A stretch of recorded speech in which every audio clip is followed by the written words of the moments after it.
레위기 2장을 보면 소제에 관한 이야기 나옵니다. 소제가 뭐냐면 가루로 드리는 제사예요. 가루. 여러분 보통 우리가 제사하면 그 제물이 뭡니까? 동물. 짐승이고 동물이죠. 왜 양이나 소나 드릴까요? 토끼는 왜 안 드릴까요? 이 부정한 짐승들, 또 이렇게 막 사나운 짐승들, 이런 짐승들은 예수님을 예표하지 못합니다. 그래서 정결하고 온순한 짐승들을 제물로 드리도록 했습니다. 그래서 대표적인 양, 염소, 소, 그리고 비둘기 이런 것들로 제사를 드리게 되어 있습니다. 여러분 우리가 창세기 4장에서 가인과 아벨이 드린 제사에 대해서 여러분 기억하실 겁니다. 아벨은 양으로 제사를 드렸고 가인은 밭의 소산, 즉 곡식으로 제사를 드렸습니다. 근데 하나님께서 양으로 드린 제사는 받으셨지만 곡식으로 드린 가인의 제사는 받지 않으셨습니다. 그래서 어떤 사람이 이렇게 얘기합니다. 하나님은 육식을 좋아하시는구나. 하나님은 채식이 이게 구미에 맞지 않으시구나. 이렇게 말씀하시는 분도 있습니다. 그러나 여러분 이건 육식이자 채식이자의 문제가 아니라 이 제사의 핵심이 하나님의 은혜를 대표하느냐 사람의 노력을 대표하느냐. 이 양은 바로 이게 하나님의 아들 예수 그리스도의 희생과 그 은혜를 말하기 때문에 이 양을 잡아서 드리는 거거든요. 하나님이 육식을 좋아해서 이렇게 하신 것이 아닙니다. 그럼 가인이 드린 이 곡식은, 밭의 소산은 무엇을 상징합니까? 이 곡식을 만들기까지 누가 있었습니까? 가인이 땀도 흘리고 때로는 피도 흘리고, 그래서 피땀 흘려서 그 가인의 그 노력으로 하나님께 드린 겁니다. 그래서 이 가인의 그 제사는 보통 이방 제사, 이 세상의 대부분 그 신에게 드리는 이 제사의 그 표본입니다. 이 무슨 말이에요? 어느 마을에 이무기가 등장하지 않습니까? 이 이무기는 그 마을에 기근을 주고 그 마을에 행패를 부립니다. 그래서 이 마을에 행패를 부리는 이무기를 진정시키려면 처녀를 제물로 드려야 됩니다. 처녀의 제물을 에라 먹고 떨어져라 이렇게 하는 거거든요. 신에게.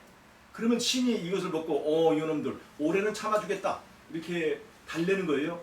바로 이런 제사입니다. 하나님을 자신이 희생과 자신의 어떤 성의를 들여서 하나님을 진정시키는 겁니다.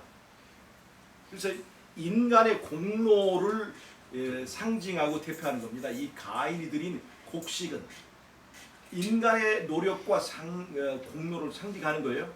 근데 우리의 성경은 누구의 은혜로 구원받습니까? 하나님의 은혜로 구원받습니다. 하나님의 은혜는 다른 말로 하면 예수님의 행위로 구원받는다는 겁니다. 예수님의 공로, 예수님의 행위로 구원받는 거예요. 사람의 행위가 아니고. 여기서 중요한 것은 행위는 그대로 있습니다. 행위를 부정하는 게 아닙니다. 누구의 행위? 예수님의 행위로 구원받는 거예요.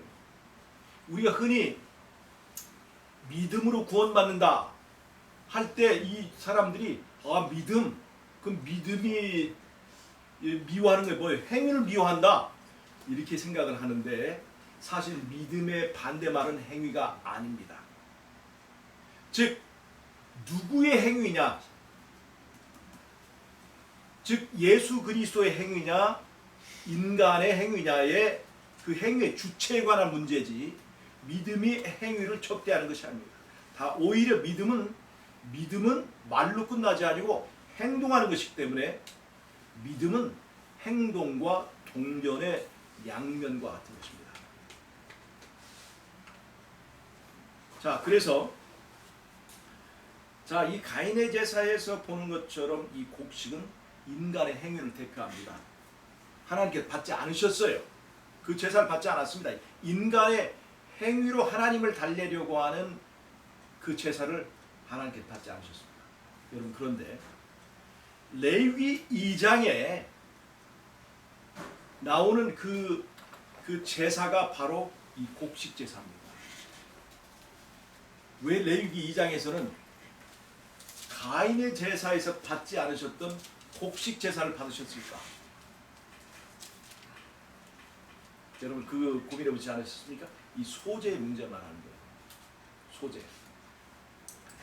여러분, 이 소재에서 말하는 이 곡식 제사는 사람의 행위를 대표하는 것입니다. 그런데 보세요. 왜 이 민수기에 보면 이 소재는 반드시 짐승 제사, 동물 제사에 반드시 거기에 첨가하도록 되어 있습니다. 그러니까 소재만 드리는 것이 아니고 원래 양이나 소를 잡아 드리는 제사에 반드시 첨가되도록 되어 있습니다. 여러분, 이 소재의 의미를 아십니까? 잘 보세요. 레위기 1장에는요, 하나님께서 받으시는 제사의 절차를 말하고 있습니다. 이 흠이 없는 이 양이나 소를 데려와서 죄인이 그 양에게 안수해서 죄가 그쪽에 넘어가고 전가되고, 그 다음에 죄인이 그 짐승을 잡습니다. 그래서 예수 죽이는 것이 바로 나라고 하는 것을 바로 예배를 통해서 깨닫게 했습니다. 이 예배의 가장 중요한 첫 번째 핵심 교훈은 뭐냐면, 빌라도가 예수를 죽인 게 아니라 내가 죽였구나, 내 죄가 죽였구나 하는 것을 깨닫게 하는 거예요. 그래서 제사장도 있고 레위인 놀고 있어도 죽이는 건 네가 죽여라. 그래서 죄인이 양을 잡아요. 이 첫 번째 이 양을 잡는 행위를 한 것이 바로 아담이죠. 아담이 첫 번째 이제 그 제물을 끌고 왔을 때 예수님께서 네 손으로 잡아라. 돌칼로 이 양의 멱을 땄습니다. 양이 아무런 반항 없이 끌려왔는데 양이 이 아담의 떨리는 손으로 돌칼로 자기의 멱을 찌르는데도 그냥 두려움 없이 자기를 죽이는 줄 모르고 죽임을 당했습니다. 아담이 처음에는 선악과 과일 하나 따먹었다고 날 죽일까 이렇게 변명하고 마음속에 그렇게 하다가도 이 죄가 바로 선악간의 대쟁투에서 예수님과 사단 사이에서 나는 그 사단의 편을 들고, 이 때문에 예수님이 죽게 되었다는 것을 양을 잡으면서 깨닫게 됐어요. 그래서 그 양 가죽을 벗겨서 그 아담과 하와에게 가죽옷을 해입힌 것을 우리가 알게 되었어요. 그러면서 이 제사를 통해서 아담과 하와는 드디어 내가 예수님을 잡았구나, 나를 내 사랑하는 나의 주님을 내가 죽게 만들었구나 하고 드디어 죄를 애통하게 되었다는 것입니다. 죄를 애통하는 자는 복이 있나니가 바로 여기서 나온 거예요. 제사를 통해서 우리는 죄를 애통하게 되는 것입니다. 그리고 이 제물들을 어떻게 하냐면 가죽을 벗겨요. 양이 태어날 때부터 입고 나오는 멋진 가죽 잠바 하나가 그 양털과 가죽이거든요. 보통 우리 가죽 잠바는 털 다 벗기고 입는 것이지만 하나님은 그 가죽 잠바에다가 멋진 밍크를 다 입혀가지고 이렇게 입히거든요. 그게 단벌 신사거든요. 이 양은 그가 딱 한 벌입니다. 그런데 이 가죽을 벗겨요. 벗기면 양이 가죽이 있고 털이 잘 살아있을 때는 굉장히 멋있습니다. 귀엽고. 그런데 가죽 벗긴 양은요, 처음 너무나 볼품없고 초라하고 부끄러운 모든 옷을 다 벗겨서 사람들 앞에 부끄러움 당하신 예수님의 모양을 말합니다. 제가 사람들이 그 밍크 가죽을 얻기 위해서 산채로 그 밍크의 가죽을 벗깁니다. 그 밍크 가죽이 부드럽게 하기 위해서 이 야구 방망이로 밍크를 막 사정없이 때립니다. 그리고 가죽을 산채로 벗겨요. 가죽 벗겨진 밍크의 모습을 봤는데 너무나 처참하고 볼품이 없는 거예요. 바로 이것이 바로 예수님이 우리를 위해서 옷 벗겨지는 것을 말합니다. 그분이 그런 수치를 당하신 거예요. 우리를 위해서 부끄러움을 참으신 거예요. 우리가 이게 십자가의 그림을 보면 거기에 예수님이 한 조각 천을 두르고 있어요. 그런데 사실은 현장에서 예수님께서 십자가 지실 때 그 천조각 두르지 않았습니다. 화가가 보기가 민망해서 그냥 해놓은 거지 실제로는 다 벗기셨어요. 여러분 생각해서 여러분들 막 주졌다고 옷 싸벗긴 채로 그냥 그것도 그 사람들 보라고 다 십자가에다 달아놨으면 얼마나 수치스럽겠습니까? 예수님 그걸 당하셨어요. 그 다음에 이제 이 재물을 각을 뜬다고 하는 거예요. 각을 뜨는 것은 조각조각을 내는 거예요. 이제 자르는 거예요. 여러분 뱀이 조각 내면 죽겠죠? 근데 때로는 머리를 잘라도 어떤 때는 안 죽고 사람을 무는 수가 있습니다. 닭이 머리를 잘리면 바로 죽을 것 같지만 어떤 닭은 몇 시간 동안 살아있고 어떤 신기한 닭은 며칠 동안은 살면서 그 목구멍으로 저기를 먹이를 먹고 며칠 동안 살면서 이제 서커스에 이제 사용된 닭도 있다고 합니다. 여러분 각을 뜨면 죽지만 대부분은 죽지만 그래도 안 죽는 수가 있어요. 그래서 결국 어떻게 하냐 거기다 불을 질러서 완전히 죽입니다. 완전히 죽여요. 완전히 죽여요. 즉 여러분 가죽 벗기고 각을 뜨는 것은요 바로 예수님의 자아가 산산조각이 나는 것을 말합니다. 자아가 사라져 어디로 들어가요? 재가 됩니다. 흙으로 돌아가는 것을 말합니다. 여러분 이 제사는요 그 제물의 형체가 산산조각이 나야 돼요. 제물이 자아가 조각나고 조각나서 결국엔 뭐로 돌아가는 거예요? 재로 돌아가는 거예요. 흙으로 돌아가는 거예요. 왜 흙으로 돌아가야 할까요? 흙으로 돌아가야 하나님이 다시 빚을 수 있습니다. 살아있는 재물은 하나님께서 빚을 수 없습니다. 조각나지 않고 가루가 되지 않은 재물은 하나님께서 다시 빚지 못해요. 하나님의 형상. 그래서 재물이 되려면 첫 번째 죽어야 합니다. 여러분 아시죠? 우리의 품성이 왜 변화되지 않고 있는지. 산채로 제단 위에서 이렇게 뻘떡뻘떡 뛰다 보니까 이게 제사가 향기로운 제사가 안 되는 거예요. 품성이 변화되지 않습니다. 하나님께서 빚을 수 있는 시간을 줘요. 하나님께서 빚으려면 이를 폴짝 뛰어 이쪽으로 도망가고 하나님 다시 빚으려면 이쪽으로 폴짝 뛰어 도망가고 하나님 빚으려면 십자가에 또르륵 내려오고 그러면 하나님이 우리를 빚을 수 있는 시간을 안 주는 거예요. 여유를. 그래서 우리는 변화되지 않으면서 우리는 그렇게 얘기합니다.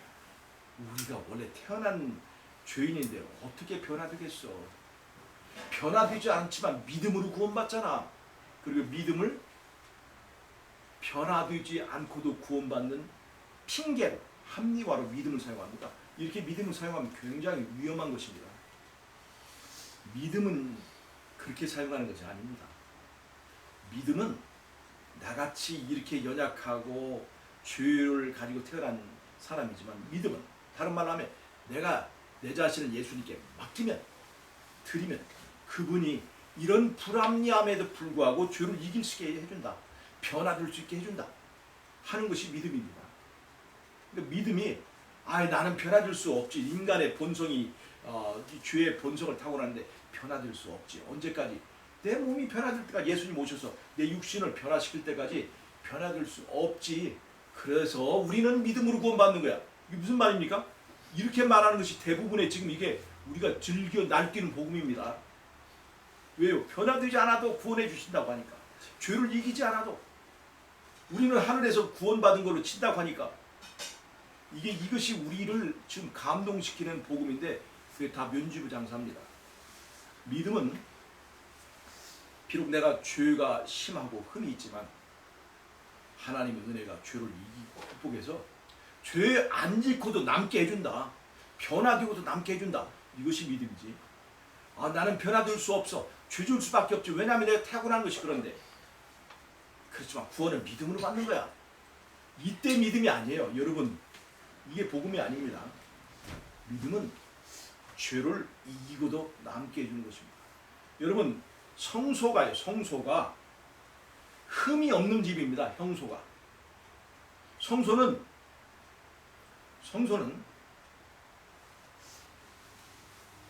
금도 있고 보석도 있고 하지만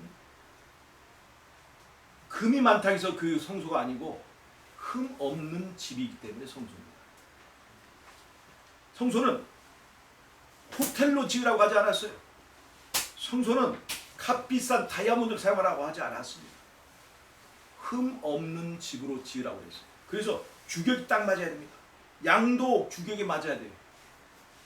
그 다음에 제단도 규격에 맞아야 합니다. 성소에 딱 흠없는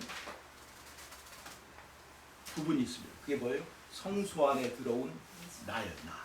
죄인이에요. 흠없는 사람, 흠 있는 사람 들어왔어요. 그러면 성소의 이 흠없는 집의 시스템은 흠 있는 자를 흠 없게 만드는 과정입니다. 그 제사에서 모든 성소의 그 과정이 흠 있는 자를 흠 없게 만드는 겁니다. 죄 짓던 자를 죄 안 짓게 만드는 거고, 죄의 정죄받던 자를 죄의 정죄로부터 자유롭게 해주는 것입니다. 그래서 이 성소를 거쳐 나온 사람들이 어디 나오냐면 계시록 14장에서 그 입에 거짓이 없고 뭐가 없는 자들은 흠이 없는 자. 이들은 성소 봉사를 통해서 흠이 없게 나온 사람들이에요. 그러니까 이게 장구상으로 흠이 없게 됐다는 것입니다. 실제로는 흠이 많지만 장구상으로 흠이 없게 됐다는 것입니까? 실제로 흠이 없게 됐다는 것입니다. 여기에 거짓이 없고 장구상으로 거짓이 없다는 거예요. 그 입으로 진짜 실제 삶에 거짓이 없게 됐다는 것입니다. 여러분, 주의 인성과 주의 본성을 가지고 거짓말 안 할 수 있습니까? 거짓말 안 할 수 있습니까? 저는 정말 거짓말 안 하는 것을 평생 신조로 삼았습니다. 근데도 저는 거짓말을 여러 번 했어요. 거짓말 안 하는 걸 막 본성처럼 살았는데도 거짓말 했어요. 한 적 많아요. 제가 솔직히 얘기 드리게, 이 얘기는 안 할게요. 거짓말 하는 얘기가 있어요. 좀 창피할까 봐 내가 얘기할게. 거짓말 아무리 안 하려고 해도 거짓말을 하게 되더라고요. 할 수밖에 없는 겁니까? 아니에요. 안 해도 될 걸 한 거예요. 여러분, 다윗이 밧세바를 가늠했어요. 가늠할 수밖에 없어서입니까? 가늠 안 해도 될 것을 가늠한 겁니다. 안 해도.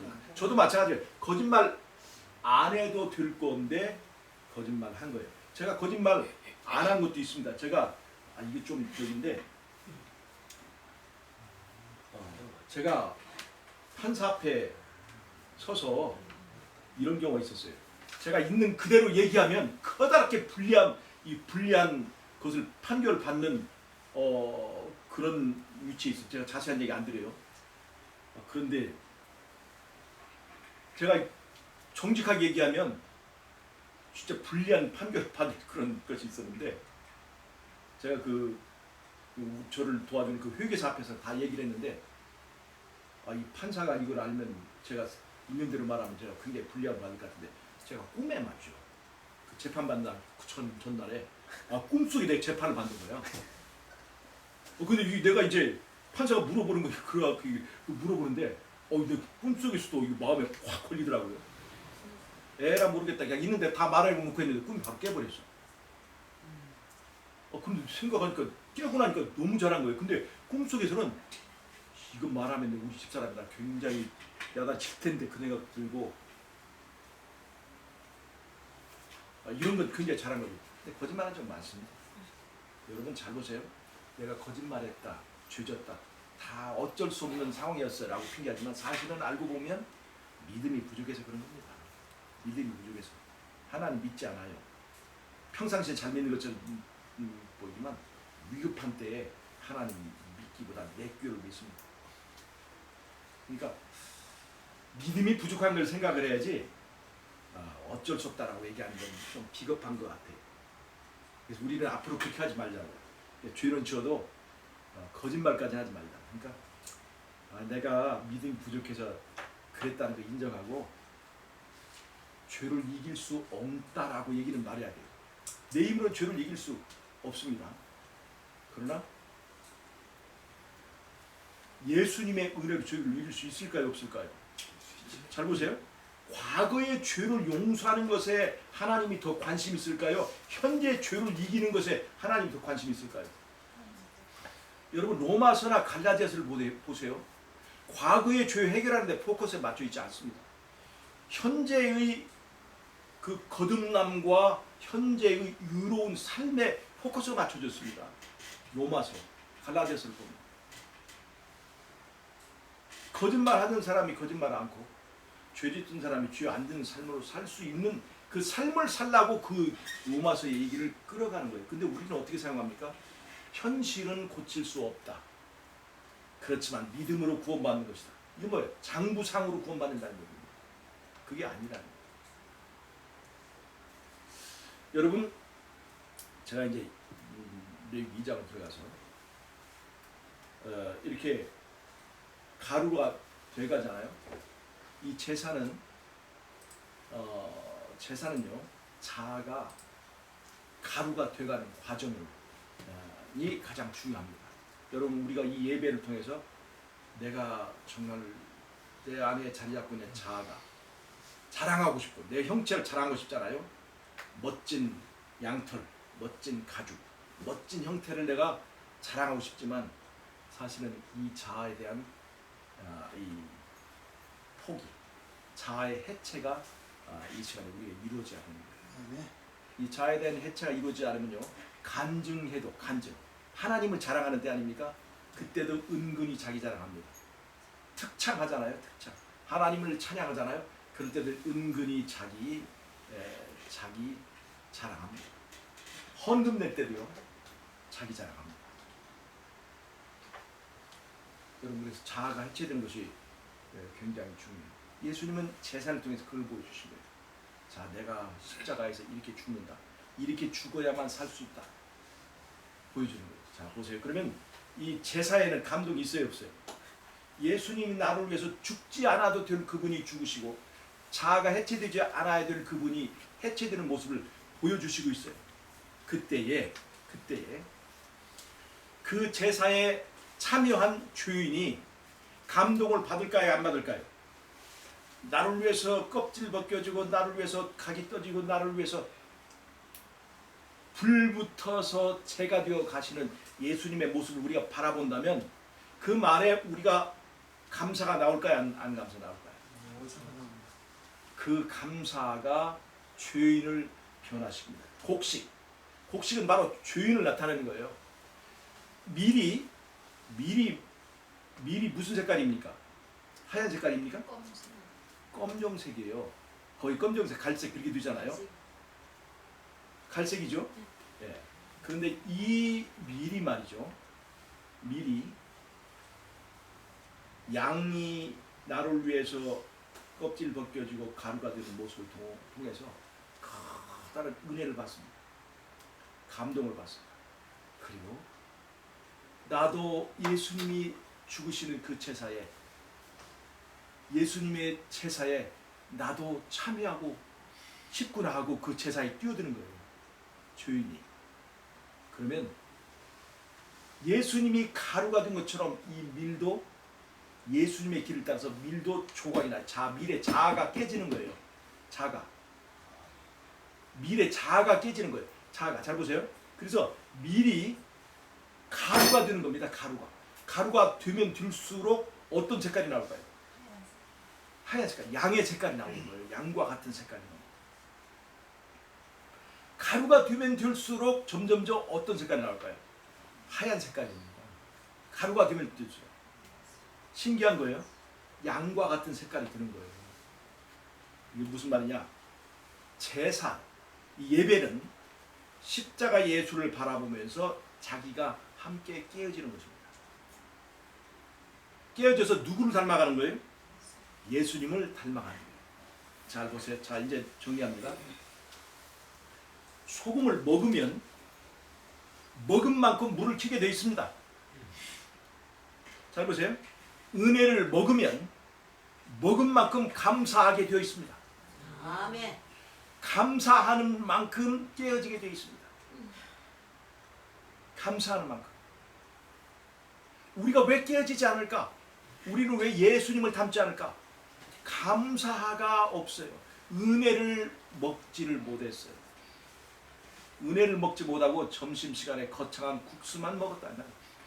그 국수는 변화시키지 못해요. 국수는 변화시키는 힘이 없어요. 은혜를 먹어야 된다. 은혜를. 십자가를 바라면서 그 은혜가 우리를 변화시켜서 감사를 낳게 합니다. 감사가 변화를 주는 거예요. 그래서 은혜를 먹는 만큼 감사가 나오고 감사하는 만큼만 그리스도입니다. 이 말 맞습니까? 네. 잘 보세요. 소금을 먹는 만큼 물을 켠다. 은혜를 먹는 만큼 감사가 나온다. 감사하는 만큼만 그리스도입니다. 예, 멋진 시죠? 이거 제가 썼습니다. 어쨌죠? 이렇게 들 수가 있어요. 자가 죽지 않으면 이렇게 항상 자랑한단 말이에요. 좋은 시까지만 남겨.